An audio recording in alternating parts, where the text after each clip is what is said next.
Assalamualaikum. Once again, this is Rolly the Voice sa Kilabon.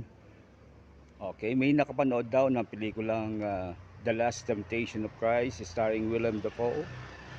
Si Willem Dafoe, by the way, siya yung gumanap na Green Goblin sa The Spider-Man Part 1.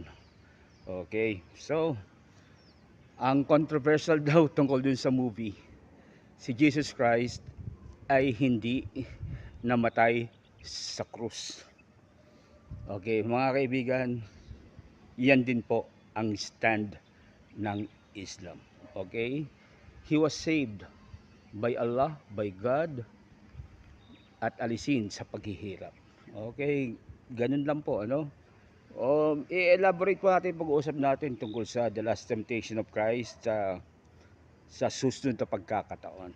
Okay? Medyo magandang topic po yan. Bababaran po natin yan. Thank you so much. I love you all. Ciao.